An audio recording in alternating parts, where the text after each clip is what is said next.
And welcome back to Scarred for Life, the podcast where we open up old wounds by looking back at the films that scared us as kids. I'm Terry. And I'm Mary Beth. And each episode, our special guest brings with them a movie that traumatized them as a child. This week, our guest is writer and producer Ryan J. Brown. He is the series creator behind the new queer slasher series Wreck, which is currently streaming exclusively on Hulu. Welcome to the show. Thanks for having me on.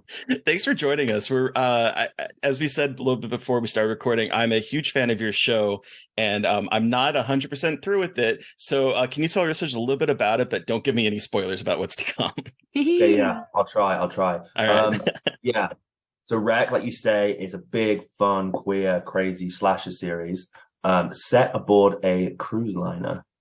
The show follows a character called Jamie Walsh, who his sister was working on the cruise ship and went missing, as happens constantly in real life on these cruise ships. Terrifying, uncharted territory. And so he goes on the ship, he assumes somebody's identity, goes on the ship to find out what happened to his sister. That's kind of the setup. It's really hard not to spoil anything, but as soon as he arrives, really, we realize, okay, this is a deeper conspiracy than what he maybe first thought, and lots of suspects and danger around every corner. Yeah. He's selling it. Yeah, including a person or persons maybe in a giant duck mascot uniform. Who's my favorite? Yeah. The duck haunts me my every waking minute. The duck was always supposed to be a big thing in the opening. And really, I guess if you're like 4 episodes in, he doesn't really pop up that much. No, he hasn't. But yeah, he kind of, people love the duck. He's just the breakout star. He's the breakout star of the show. It's iconic. It's an iconic design because it feels a little camp. It feels, I don't know. It feels like this wildly out of place slasher idea, and I love that. And I'm curious though, because I've never been on a cruise, and I've never really thought about it, but Neither it is have kind I. of yeah. It's kind of dangerous out there. Have you ever worked on a cruise, or how did this idea of a cruise ship come to be? Because there's a lot of information interspersed throughout. I'm a complete fraud. I've never been on a cruise ship. I've been on like smaller. No, I haven't. Like a ferry doesn't count. But I've never been on a cruise ship. But know a lot of people that have worked on them. And when we were making the show, we spoke to a lot of people from all different. All of the cruise ships, they have these weird hierarchies. They're kind of like high school ecosystems, which was just so fascinating to delve into. There is a kind of Lord of the Flies thing on there where everyone sticks together in their little groups, and it's kind of a microcosm of the world, but all condensed into this horrible, garish, fantastically camp location. But yeah, cruise ships are fucking awful. And it's something that I thought maybe there would be more pickup about with the show, that people maybe, I was hoping there'd be more of a conversation about that. But unfortunately, the duck may have shit all over my social commentary. I don't know. He really exemplifies, I think, the cruise industry. He's this shiny mascot, which we all know a few companies that have those figures of fun. And actually, beneath the mask, there's something twisted and horrible going on. And I do think that is very much the cruise industry, for me personally. I have to be so careful what I say, but because they love to sue as well. It's like their favorite thing. Oh, really? Yeah, there was a piece once in, what was it, like New York Times, maybe? It said basically, if Donald Trump, or maybe he said this, I imagine he probably did, if he wasn't in the line of business he was in, he would have started a cruise line company a long time ago, which makes sense. That does make a lot of sense. It kind of is him personified. Yeah. And yeah, so again, I'm not trying to spoil the show, but as Jamie's search for his sister kind of intensifies and he falls down this rabbit hole, we kind of really examine, trying not to spoil it, that strange world of cruising. Yeah. So one of the things that I've really enjoyed so far is basically Karen, the character of Karen, as like this. Can I just say, I called her Karen, kind of like, because the script, I first started writing it maybe 5 years ago. Like Karens were kind of becoming a thing. It was kind of becoming the thing that it is now, but it wasn't. And everyone's like, "Oh, you called a Karen." I mean, that's such a like joke 3 years ago, but whatever. And I'm like, the script's been around a while. The same with the same with there are some comparisons to Squid Game often, and I'm like, I wrote this a long time before Squid Game, but people don't care, do they? No, they don't. Well, and I was thinking about that too because this came out. I mean, it came out in the UK last year, and we're of course getting it right now. But when it came out in the UK, and I was watching it, I had also seen Triangle of Sadness, and I was like, they're both exploring kind of this sort of tribalism on board and the different hierarchies and making sharp critiques about it. Because you mentioned that the duck might have kind of shat all over the kind of social critique that's laid in here, but I see it and I appreciate it, honestly. I think that's what makes it more interesting than just a regular slasher type of situation. I'm glad, because we were always aware, this is a show primarily targeted at a teen audience, and you have to toe the line and you can't be kind of too, I don't know, preachy is the wrong word, but it's sort of everything that's in there is very much true. Like the fact that most cruise ships, nearly all of them, they have a mortuary on board. That's true. If they start giving out free ice cream, someone's dead, they've run out of space potentially in the mortuary. That's a real thing. The mafia's on board, real thing. Ethnic groups tend to stick together. Usually the Filipino mafia are kind of the most powerful on board, and you don't kind of fuck with those guys. That's all true, and it kind of is tip of the iceberg. I could have put so much more in there, but I suppose it would have become more of a documentary. We need more horror on cruise ships, I think. I think that is a very underutilized horror setting. I mean, we had Ghost Ship, obviously, but that's mostly after the fact. I don't feel like we have enough cruise ship horror. You have like Jason Takes New York, but it's about like you kind of just want them to get off that fucking boat. You do, and he just doesn't until the very last like third act almost. It feels like awful. That was it was definitely a reference for us, and we were like, we don't want people to be begging for us to get off the boat. We need to make the boat. Those mega cruise liners, they are like cities as well. Yeah, surprisingly, we weren't allowed to film on a real cruise ship. We got very close, super close, and then someone thought maybe they should read the script. And they were like, "Oh, I don't know if this is the greatest PR for us." So we built pretty much everything. Oh, so this it was all sets? Pretty much, yeah. Wow. There weren't any. There's a scene in the opening, when she's kind of at the side of the ship, and then there are a few other moments where they're kind of convalescing at the side of the ship. That is a boat in a museum in Belfast. Oh, wow. And when they told me what the boat was, I was like, that's probably the worst omen I've ever known for anything. It's the boat that took the passengers out to the Titanic. Oh, shit. I was like, that bodes well for our show. Yeah, I didn't know that was a thing, but apparently, like, they didn't just kind of, I was picturing the James Cameron film where they all just walk aboard. Right. No, a smaller boat had to take them out to the big one.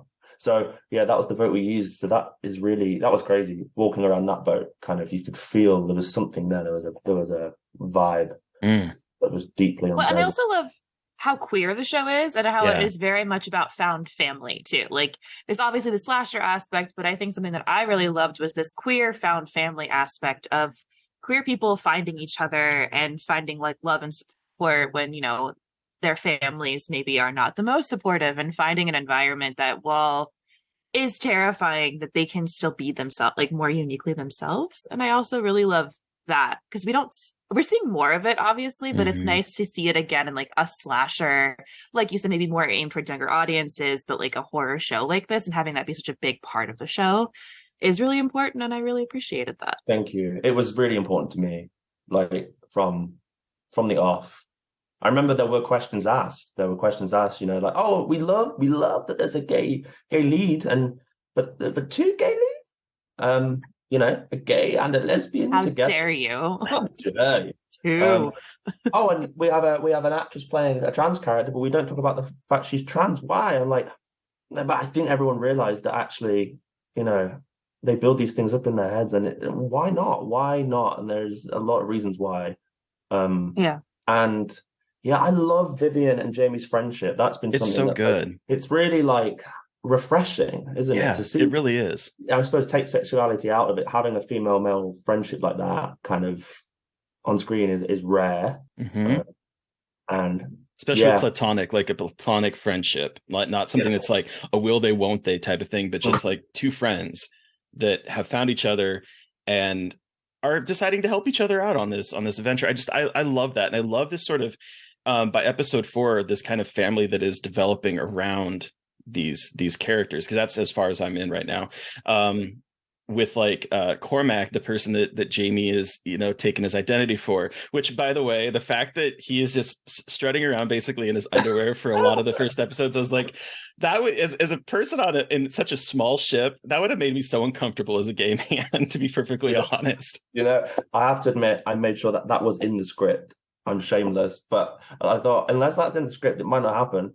So yeah, that was a deliberate thing. I was like, know thy audience, Yeah. Give me that tall drink of water. That that gang. I was very keen for, like, by the end of series 1 for there to have been that kind of Scooby gang formed, and for us to then go to other places with them, like in series 2, which we're working on now. And I love things like that. I love when you have those close-knit groups. And so yeah, it was really really nice. And there aren't many scenes where they're all together on the screen kind of plotting and Scoobying. But when they are, those are some of my favorite scenes. And I'm so glad that now in series 2 there's so much more of that. And the friendships are tested. And yeah, Jamie and Vivian's friendship is actually really tested in series 2. So oh wow, okay. How far along are you in prepping for series 2? So I'm writing the final episode now. Oh no! Wow. Yeah, we start filming in a month and a half, 2 months, I think. Oh dang, that's so exciting! Really exciting. It happened really quick. It was amazing. We were kind of recommissioned for a second series before the first series aired, which kind of never happens. Not That's with the amazing. BBC. Yeah, it was like, wow, such confidence in the show. And that kind of show doesn't happen very often in the UK anyway. Horror, they're very weird about it. And the response is very interesting. In America, I think overall, like, the response has been very overwhelmingly positive, and it's been really nice. Whereas in the UK, it was a little bit more mixed and a little bit more, I don't know what it is. People have a rod up their ass about horror. It's so weird because here in the States, like, horror television is so hugely popular. It seems like. This is what I keep saying here, and like, it's the biggest genre on TV. It really is.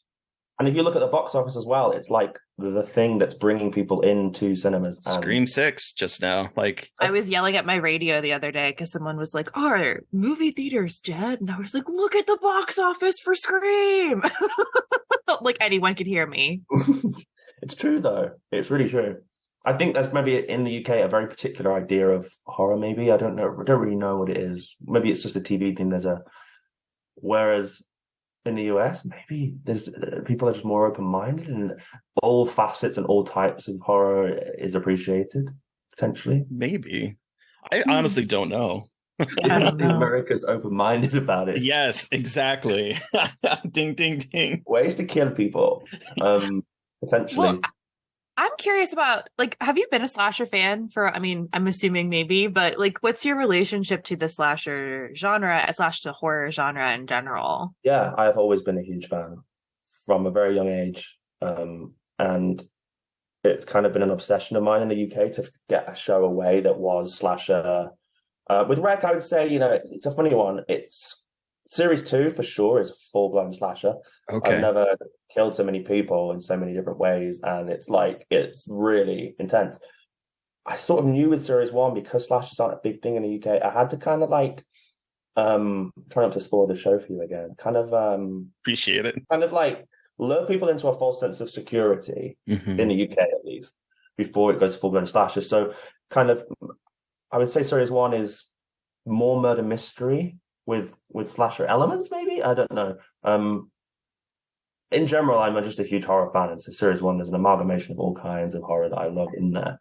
Slasher probably is what's leading, but yeah, always been a huge slasher fan. And our director, Chris Ball. Oh yeah, I was really happy to see him involved because I had seen his film that also stars Jack Rowan. Jack Rowan. Yeah.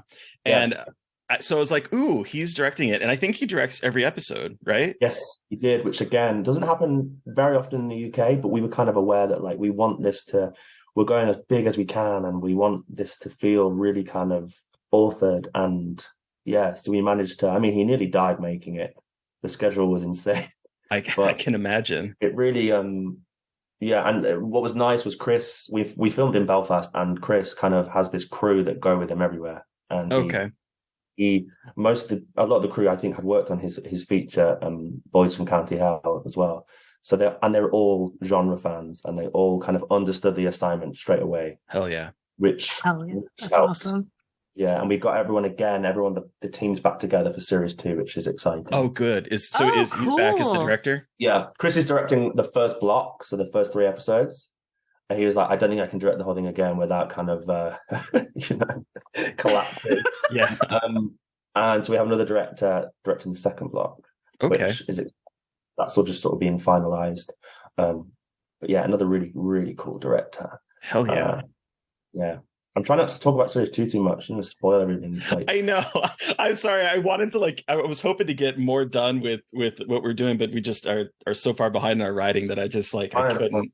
There are some big twists kind of towards the second half of the series, which again was I love those moments when you think a show is one thing and then whoosh. I mean, it's more of a thing that works in film, but yeah, there are some big twists in the second half of the series, which take you in a direction hopefully that you had no idea it was going. And now I'm definitely saying too much. But well, let's take it back to childhood. What was your introduction to horror? Do you remember? Yeah, when I think back, I think it was The Sixth Sense. Okay. First, I suppose horror light, maybe in a way, but also it's pretty terrifying. Oh, I think it's a horror film. Is scary. That's definitely a horror movie. Those ghosts, all the ghost sequences are horrific. Really horrific. I think that was one of the first things I vividly remember. So I looked exactly like the kid. Oh, really? He must have been roughly the same age as well. And I was like the spitting image of him. You couldn't. No way. Yeah, and I think that enhanced the terror.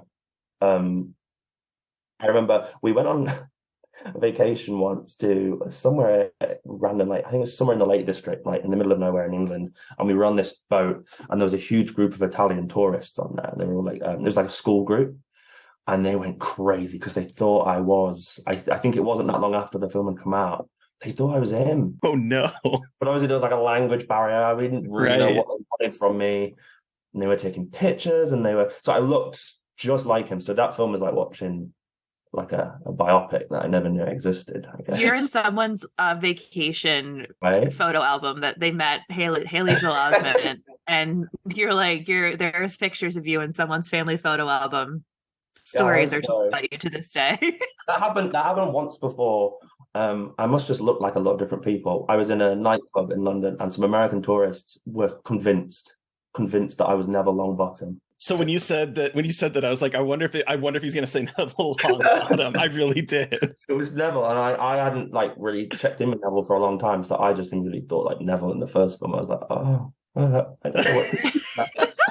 Thanks. But I went with it, and they were taking photographs, and then more of their friends came over, and I just wish I could have been a fly on the wall when they got home and looked at the pictures, and were just completely disappointed. That's hilarious. But The Sixth Sense was one of the first, yeah, for sure. I remember I couldn't sleep for a long time. I think I caught it on TV.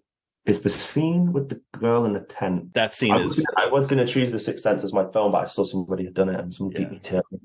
But the film, yeah, the moment. She vomits or something. She does. The camera is so good on that, where it's watching as the tent unfolds, and then it comes down, and she's sitting there, and then she just vomits. The heads are pop, pop, pop, and then all over.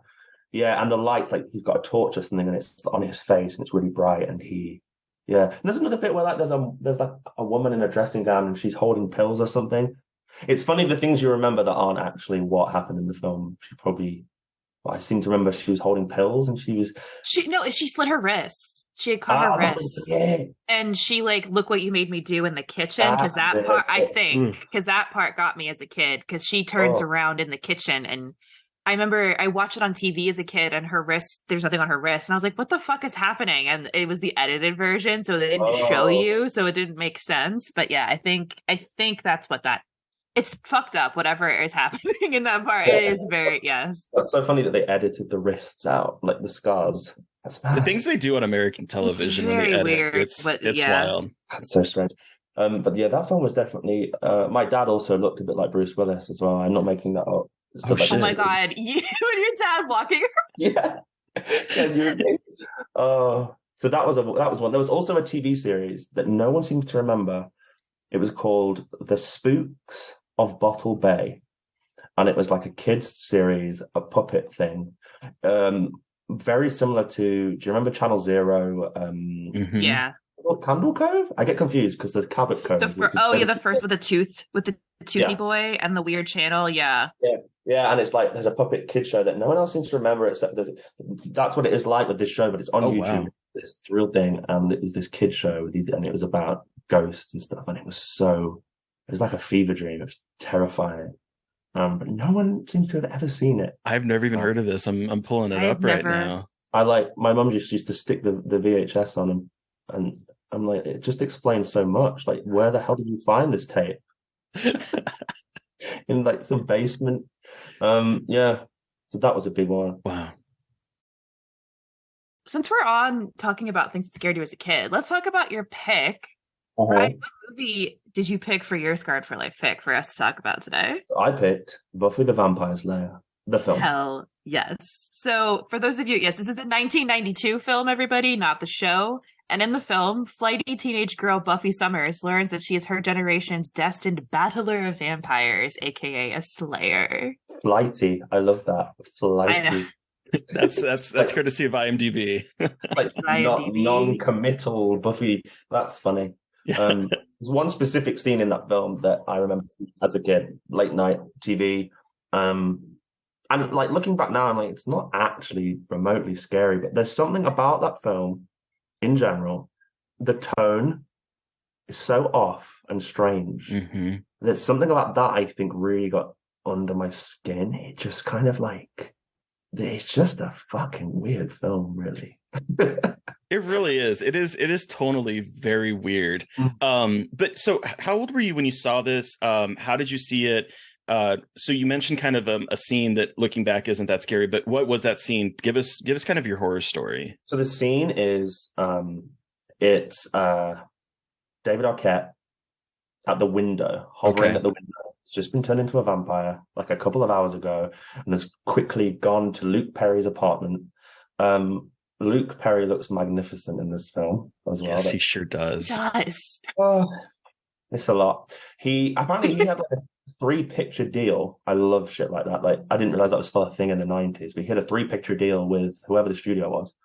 And he was trying to diversify and do something kind of like funny and step out. And this was what he picked to do because he kind of liked that his character was the damsel in distress, which good for him. I think that's like, it might not have panned out as a choice, but I think he's great in the film. Anyway, he's in bed, and then like there's a tap at the window, and David Arquette's kind of hovering there, and he makes a scary vampire. He's got really fucked up, kind of like, He's a great vampire. And does he have? I was surprised how good of a vampire he was. Teeth? Yeah, big teeth, gold fangs. Isn't?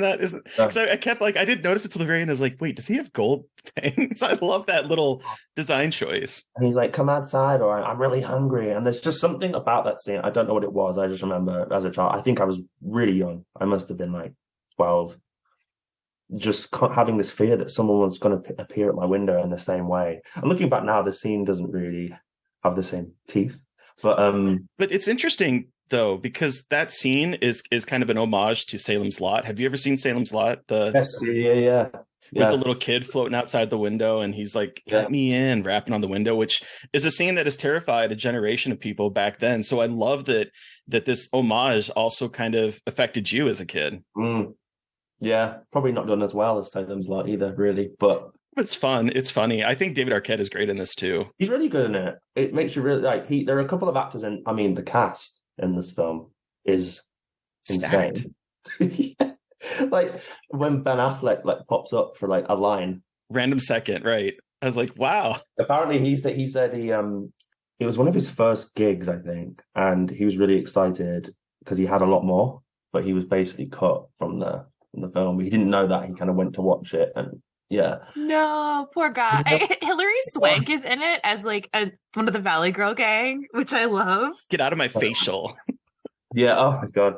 They're just, it's weird. Oh my Like, god. it should, like, some of the jokes just kind of like fall off a cliff, don't they? It's really strange. But then, It's especially the language because they're it's so funny because it's very obviously Valley Girl, and hmm, I feel like we don't really make fun of that. Like Valley Girls, I feel like aren't really a thing anymore in popular culture. Like we don't have the like Terry and I are talking about this. Like it's got Clueless vibes, but this was before Clueless, and it's got the very much like as if or like Hmm. yeah, like get out of my facial yeah, or what's the sitch, and yeah. I'm like did people actually talk like this?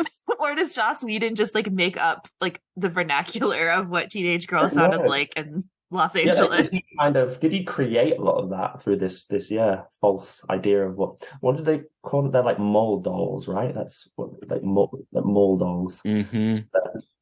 Were they a thing? I don't know. I have no idea.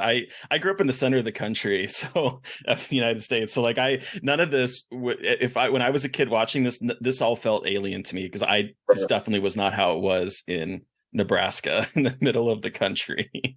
It's just such a strange. There's like a feel. I remember as a kid just feeling there was this sickly. Now when I watch it, I'm like, this is ridiculous. But I think a lot of the scenes with this film has one of the best death scenes ever. I think in it, Paul Rubens' Yes, death.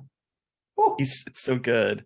The, That was Paul. And I knew Paul Rubens was in this, but I was like, wait, is that Paul Rubens? Like, I'm so used to him playing such ridiculous characters. And like, obviously, his character is like a ridiculous vampire, but it was much more like serious. And I feel like I've seen him play in a lot of things, which is saying something for this yeah, character. So it was like he's so good. weird seeing him like that. It was a weird choice as well because I think he had just had that scandal. You know, yes, the incident he's in the had a number of incidents, Number of unfortunately, because there incidents. was this before, and then when I was looking him up for prep of this in the 2000s, he was arrested for child pornography.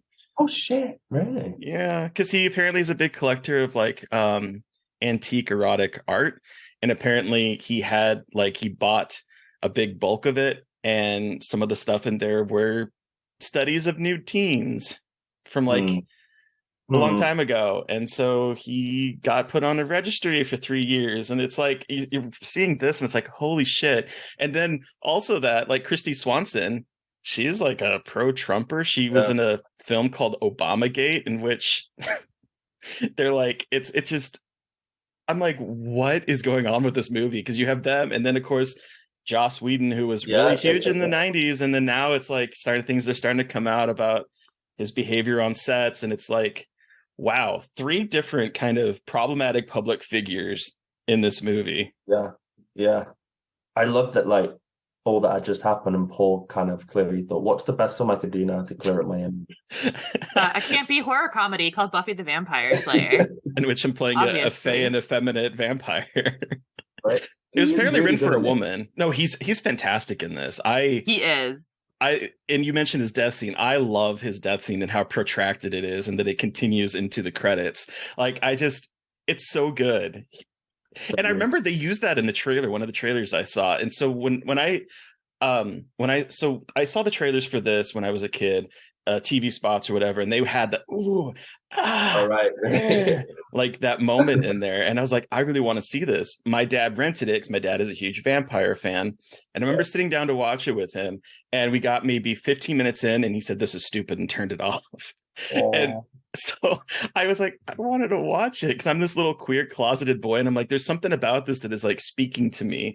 And so I remember sneaking the tape after they'd gone to bed and watching it in my room and just loving this movie. I think it, like, on the camp scale, it's definitely like it's up there, right? Mhm. I think that probably was a part of it for me as well. Like, I was attracted to that without even realizing, like, it's kind of magnetically camp in every possible way Yeah. imaginable. Um, like every possible way. Yeah, that probably was a part of it, I think. It's really colorful as well, and it's kind of, but that tonal, like, it's so off kilter. I don't think it's a deliberate thing. I think it's just a little bit all over the place, but that adds to the strangeness to me, I think. Well, and I think because I was looking into it, and I mean, Joss has had like I don't know. Sometimes when he talks about product projects that either the public isn't very fond of, or that maybe he wasn't too fond of, he gets a little arrogant. But Oh yeah. I do think that some of the disconnect here might be he wrote it one way, and then I think the director directed it a different way and added a little bit of layers of camp to it, because he left the production midway Oh. through because he was angry with what they were doing with it. And so he's like, I want to be more involved. And I thought there's a quote when he talked to IGN a few years ago where he says, I thought they were fucking up, and I thought they should have filmed some of the things that I wrote. I thought they should have let me into the process. And so he left the production of it and being involved with it. And so I'm wondering if that kind of tonal disconnect might be because some of the things that he had in there, he was like talking about how he referenced Michelangelo's Pieta, and like it was very self-serious. And I don't think the production necessarily took that route and made it a little bit more campy. And so I'm wondering if that might be kind of that weird tonal disconnect that we're seeing, where it's like maybe the source material was a bit more serious, and then they decided to add that layer of humor to it. Is that why they did the series? Is that why he ended up doing this show? Because I feel like the show is so like I will say this: I've not watched a lot of Buffy. I'm not a big the show person. I'm sorry, everybody. I should watch the show, but I haven't. I haven't But either. just like I know, and I knew that these were very different, obviously. But like so incredibly different, like especially with who Buffy is as a character. It's just very interesting about like how this movie became that show. And so hearing that about Joss Whedon, that like I wonder if he like wanted to make the show the way he wanted to. I remember I him don't saying know. something about Donald Sutherland as well. Who Yeah. again, Donald Sutherland in this film is in a different film to everyone else. And He I'm really No, is. exactly. And I love it so I don't know what they were going for. But apparently Donald Sutherland didn't, all of his lines, he didn't say a single line that was written. He kind of rewrote the whole thing. So that probably is slightly why it feels like he's in a different world. But also he probably, I wonder, this film, like, now we know what we know about Joss Whedon and how he's kind of a difficult customer and maybe doesn't play well with others. Like, was that happening right at the start? And is that, was that a contributing factor to? I can't imagine he would have loved that a woman was directing his film. I don't know. I could be wrong, but now what we know, it makes you wonder what was actually going on. We've always kind of just, because the film did okay as well. It's thought of as a flop, but it did fine. I thought that too, because I remember reading that it was a flop and it did really poorly, but it didn't seem like it did that terribly. Critics were okay with it, I think, and like it wasn't this big disaster that people think of it as. It just wasn't what he wanted. I remember And I know he originally wanted to direct it. He had written this as like a directing vehicle for him, and then when it went from like this indie, very small budget film to getting Luke Perry and getting a big budget, a little bit bigger of a budget, I should say, attached to it. They went to looking for a different director. So I do think there's a little bit of animosity there. And I hadn't known this about him until his reaction to Alien Resurrection, a script that he had also written, where he said that movie's a hot mess, but it's a hot mess, but it's so good. But I remember seeing a quote of him in the future where he was looking back on the film, and he said the problem wasn't the script. The problem was that the way they filmed the script, or the way the actors did this. Like, he was really trying to, like, again, hoist off the blame from his script into it was other people's fault. My thing was great. It was their interpretation of it that made it all terrible. And so I see this and I'm like, and I had saw that. And then when I went to go do research for this and I see that again, I was like, ooh, maybe he does not play well with others. No. Or like he somehow kind of, I don't know, if it's one of his first gigs, like it's okay that it's not great. Yeah. That's fine. Like you've grown. You're allowed to make like not great art all the time. Like I feel like everyone, yes, it's just a thing that you're allowed to do. Also, Alien Resurrection's script is ridiculous, and that's okay. I love that movie because it is so ridiculous. Do you think in Buffy he wrote the cheerleading chants? If so, he doesn't have a leg to stand on. He really doesn't. Loosey goosey is Like, how funky is your chicken? How loose is your goose? Oh my God. Yes. Well, and also just watching this, I have a lot of feelings about the female characters, which I between Joss Whedon as a person and just watching this, because Terry and I were talking about this. It's like the female characters are all ditzy. They're all just like stupid, and they're talking about climate change slash global warming in language that is very 1992. But she's like, bugs are ruining the planet, and it's all very vapid. And I know that the guys are also vapid, and everyone in this movie is kind of just like a goofball. But it's just very interesting to have like all of these kind of dumb female characters. Then you have her who becomes like, despite her being a dumb woman, like is able to become the Slayer. And I guess there's just something about it that kind of like doesn't super sit well with me. I know it is the early 90s, and I'm watching this for the first time in 2023, but I'm like, ooh, something's weird here. Like, Yeah, ooh, it it's does like not sit well. the configuration was off, and then it worked in the TV series, like incredibly so. Were you a fan? Were you a fan of the TV series? Have you seen? Yeah, that was another big formative thing. I remember very clearly, like sneaking and watching Buffy the Vampire Slayer, and just that literally had me in a chokehold. Because I know for a lot of women and also a lot of queer people, the kind of themes of outsiderness and of like a little bit of I've never seen it, so I don't really have any attachment to it. But I know a lot of queer people, it was a formative experience for them. Yeah, I think so. Oh, yeah. I think there's again, it's not remotely there in the film. I think the mum in the film, she does have a few good lines. She has like 3 lines, and then do you remember she's like heading out and leaving Buffy at home, and she says, what does she say? She says, Erica says, or something like that, rather than like kissing her daughter. Erica says, and leaves. I think that's one thing that is amazing in the film is the relationship between Buffy and her mum. And I think it's almost, when you watch back now, I didn't really necessarily pick up on it at the time, but in the TV show, Joyce is so unaccepting of Buffy's lifestyle choice. Oh, really? Yeah, she's very like, to be honest, it's very overt actually, the metaphor. But I don't know, I didn't pick up on it as a kid, but it's completely like, she wants her to just ignore her calling and be normal. Yeah, be normal, and why can't you, in quotes. the girls? Yeah, and just kind of, and Buffy's like, she has to be herself. She has to follow her calling, and her mum is just very, very like ashamed, and it takes a long time for Joyce, the mum, to kind of come to terms with who Buffy is. Oh, interesting. So that's in there. I think there was one gay guy in the writers' room, I think, and to be fair, I remember him saying that Joss was very aware of what was going on in terms of the kind of queer subtext, and really pushed for it. And actually, this writer, I can't remember his name. What was it?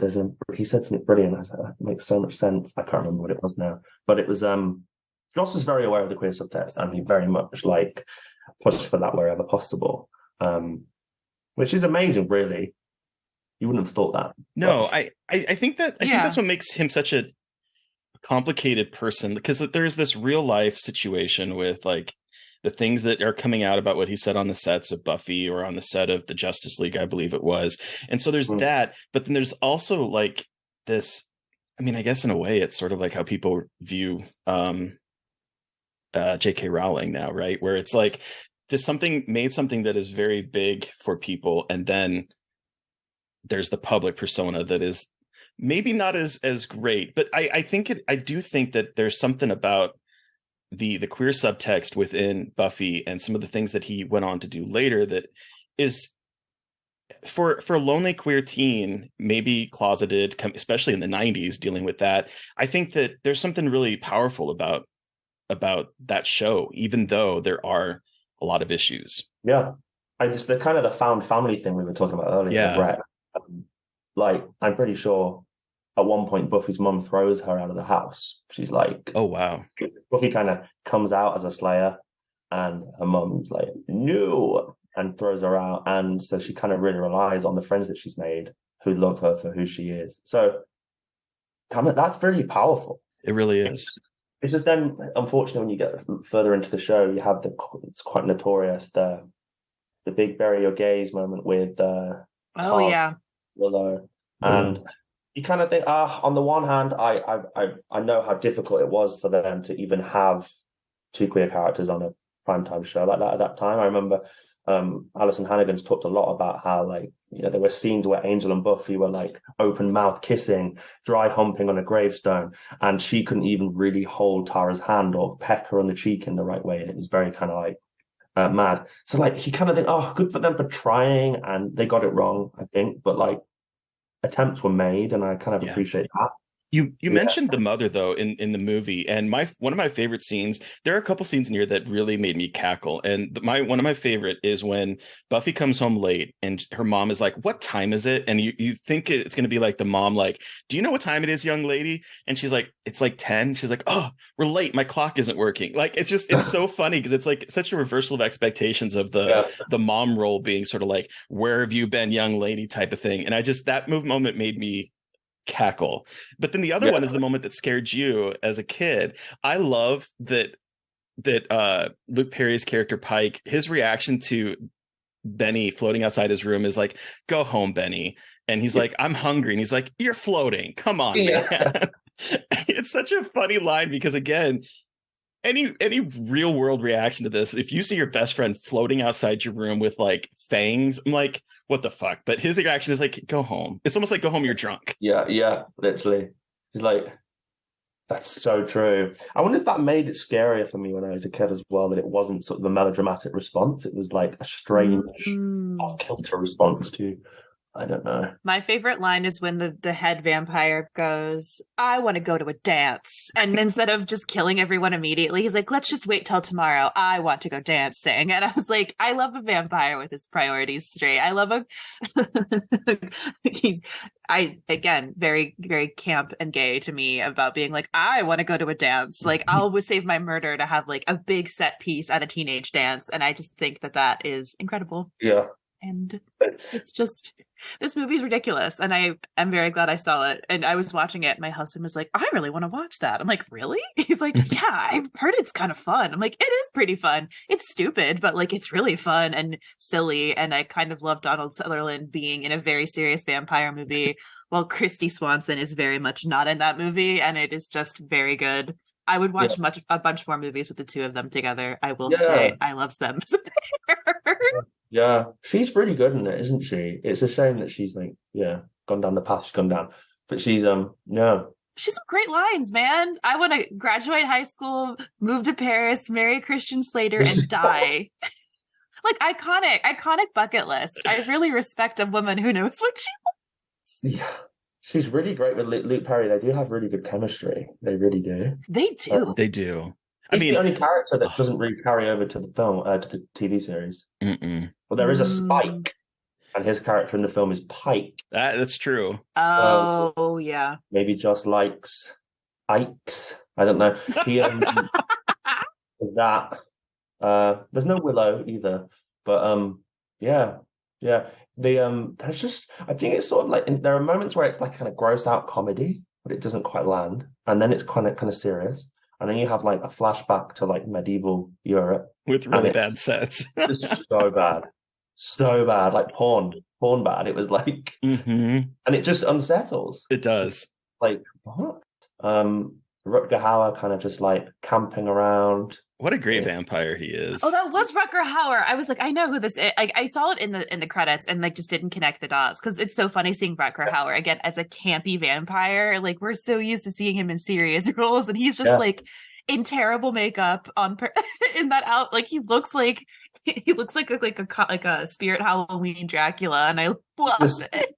He keeps popping up. I'm not as clued up on my sort of vampiric history, but I don't know if Dracula played the violin, but every time Rutger Hauer's in this film, he's just casually playing a violin for no apparent whatsoever. Well, it's just, I think it's just a great character moment. I'm a huge fan of vampires. I've seen a lot of the vampire movies. I don't remember ever seeing like a vampire with a violin, but it just feels right. It feels right. You're like, of course he's got a violin. Why wouldn't he? Why wouldn't he? Yeah. He's cultured, artsy or something. Artsy. He wears a cravat. Of course he'd have a violin on hand. Of course. Yeah, it's like one of the moments that sticks out to me again. It's like, what the fuck is this film? Is when the at the end of the film, when like, there are all the dead vampires and dead students all over the floor of the gym, and the head teacher, the principal, is like giving everyone detention. Detention slips. And Hilary Swank is like, oh my god, she's saying something about, oh, don't let Buffy back in. She's kind of turned on her. She was her friend, but she's like, no, being really annoying, and he just like Throws her into the wall. knocks her out. Like it just doesn't work, but you can't look away. Right.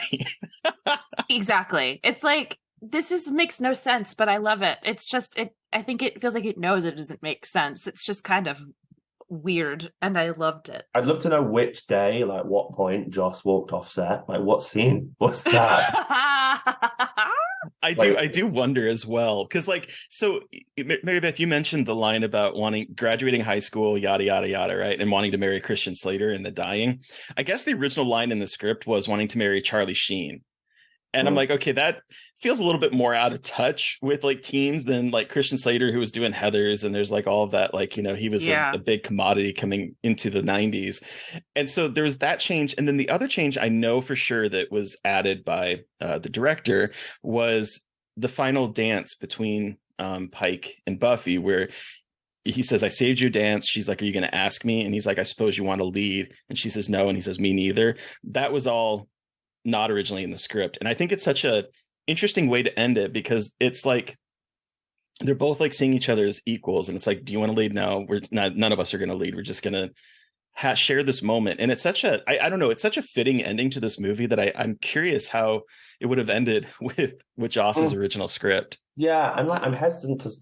I don't think there's such a thing as a bad movie, more or less, right? So I'm hesitant to say this is bad. It's like, I would say there's a really good film in there, and it isn't quite emerge. It's very neutral of me, but it's fun. It is. Yeah.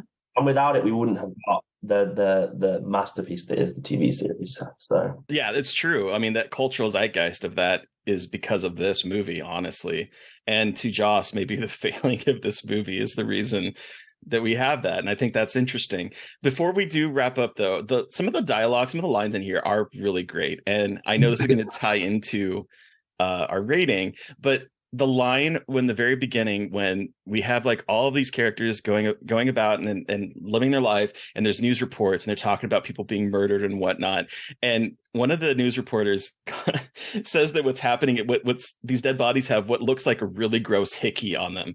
And it's such that line, just the fact there's a news reporter saying this and saying it with a straight face and just basically, it looks like there's a lot of really gross hickeys. It makes me laugh so hard. Yeah. I think my favorite line is when Merrick, I think that's his name, Donald Sutherland's character, is like, I've searched the world for you, Buffy. I've spent forever trying to find you to give you your birthright. And she's like, my birthright? Is that like a trust fund? Yes. So quickly, but like, I love it. I really do. Oh, it's so good. All right, well, let's wrap this up and give this a rating out of 5. Terry, how many really gross hickeys out of 5 do you give Buffy the Vampire Slayer? It's hard because like I enjoyed watching this. I enjoyed watching it more as a kid. Because I remember that night just like trying to not laugh really loud because my room was right next to my parents, and I'm trying to watch this, and it felt like I wasn't supposed to because my dad just like completely shit on it. And so like I remember watching this and just really being taken, and I think probably resonating with the kind of otherness aspect of this movie, because I do think there is some of that in here as well. So it really resonated with me as a kid. Now I think it's kind of funny. It kind of feels a little bit of like Clueless meets vampires in a way, even though Clueless again came out after this movie. So I don't know. I enjoyed it. I think it's fun. I'm going to give it 3 gross hickeys for me. What about you, Mary Beth? I'm also going to give it 3 really gross hickeys. I had a lot of fun watching it. I know it's not a good movie, but I think it is a very good relic of 1992. I had a lot of fun watching it. It's just silly and campy and ridiculous, and I just think it's a good time. And then Ryan, you have the final word. How many really gross hickeys out of 5 do you give Buffy the Vampire Slayer? I'm going to give, purely for legacy and what came after, 3.5. Okay. Can I do that? Yeah, absolutely. You can do whatever you want. And a half. You can do whatever you want. What's a half a hickey though? It's like half your mouth on. I mean, it's like a half-assed hickey, not a full. Never mind. Anyway, we won't go into. Could be something your doctor should look at. Could be a hickey. Well, thank you so much, Ryan, for joining us to talk about your TV show and Buffy the Vampire Slayer. Where can the listeners find you, and the floor is yours. What do you want to plug? What do you have to share that you can talk about? So Rec is available right now on Hulu if you're in the US, and it's on the BBC in the UK. And yeah, please watch it and reach out to me. Let me know what you think of the show, as long as you only have glowing praise. On Twitter or Instagram, I'm at Brown J Ryan. My name backwards. A lot of thought went into that handle. So, listeners, you've heard from us. We want to hear from you. What did you think of Buffy the Vampire Slayer, the movie? You can let us know via email at scarredforlifepodcast@gmail.com, or you can reach out to us directly on Twitter. I am at MB McAndrews. And I'm at Gaily Dreadful. And of course, don't forget to follow the podcast on Twitter at Scarred Podcast. And please don't forget to review, rate, and subscribe. And if you want to help support us, we do have a Patreon. Thank you to Eric Power for our artwork. Thank you to Sean Keller for our music. Thank you, everyone, for listening. Please stay safe out there. Most importantly, stay creepy. And until next time.